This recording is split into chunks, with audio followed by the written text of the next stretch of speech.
আজ আপনাদের সাথে শেয়ার করছি একটা মাছের রেসিপি। খুব কম উপকরণে এবং চটজলদি হয়ে যাবে এবং খেতেও কিন্তু সুস্বাদু। চলুন তাহলে ভিডিওটা দেখতে থাকি। এখানে 4 পিস কাতলা মাছ নিয়েছি, নুন ছড়িয়ে দিচ্ছি, হলুদ দিয়ে দিলাম, নুন হলুদ দিয়ে মাছটাকে আগে মাখিয়ে নিচ্ছি।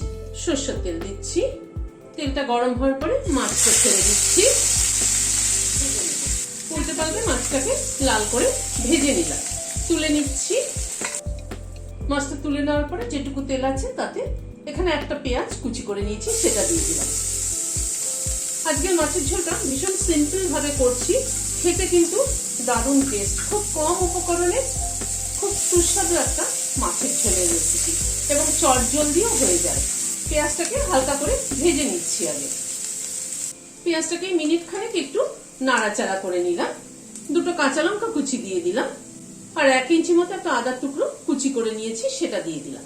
আজকে কিন্তু সব কুচি দিয়ে আমি পেঁয়াজ কুচি, কাঁচা লঙ্কা কুচি, আদা কুচি দিয়ে মাছের ঝোলটা করব, কিন্তু কোনো পেস্ট ব্যবহার করব না।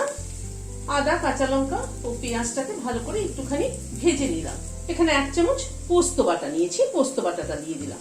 পোস্ত বাটার পরিমাণটা কিন্তু খুব বেশি না, 4 চামচের 1 চামচ পোস্ত বাটা। পোস্ত বাটাটাকে দিয়ে একটু নাড়াচাড়া করে নেব। অল্প একটু হলুদ দিয়ে দিলাম, একটু নুন দিয়ে দিলাম, সামান্য একটু কাশ্মীরি রেড চিলি পাউডার দিলাম কালারের জন্য। সবকিছুকে দিয়ে জাস্ট একটু নাড়াচাড়া করে নিচ্ছি। এখানে একটা নারকেলের অর্ধেকটা মালা দুধ করে নিয়েছি, দিয়ে দিলাম। আমি ফ্রেশ নারকেলের দুধ ব্যবহার করলাম। আপনারা চাইলে ক্যানের যে নারকেলের দুধগুলো কিনতে পাওয়া যায় বা টেট্রা প্যাকে যেগুলো কিনতে পাওয়া যায় সেগুলো ব্যবহার করতে পারেন। ঝোলটা একটু ফুটে ওঠা অব্দি অপেক্ষা করব। এমনি কিন্তু কোনো জল ব্যবহার করব না, খালি নারকেলের দুধ দিয়ে গ্রেভিটা করব। ঝোলটা জাস্ট ফুটে ওঠার পরে মাছগুলোকে দিয়ে দিলাম। মাছগুলোকে দিয়ে ঝোলের মধ্যে একটুখানি ফুটিয়ে নিচ্ছি। মিনিট 2 মতো মাছগুলো ঝোলের মধ্যে ফুটলো। 1 মুঠো ধনেপাতা কুচি ছড়িয়ে দিচ্ছি, দুটো কাঁচা লঙ্কা মাথাটা ছিঁড়ে দিয়ে দিলাম। সবকিছুকে একবার একটু মিশিয়ে দিচ্ছি, দিয়ে গ্যাসের ফ্লেমটাকে বন্ধ করে দিলাম। ঢেকে দিচ্ছি স্ট্যান্ডিং টাইম 5 মিনিট, ধনেপাতা কাঁচা লঙ্কার ফ্লেভারটা অ্যাবসর্ব হওয়ার জন্য। ভিডিওটি যদি ভালো লেগে থাকে তাহলে একটা লাইক এবং সাবস্ক্রাইব করার অনুরোধ রইল। আজ তাহলে এখানে শেষ করছি। নমস্কার।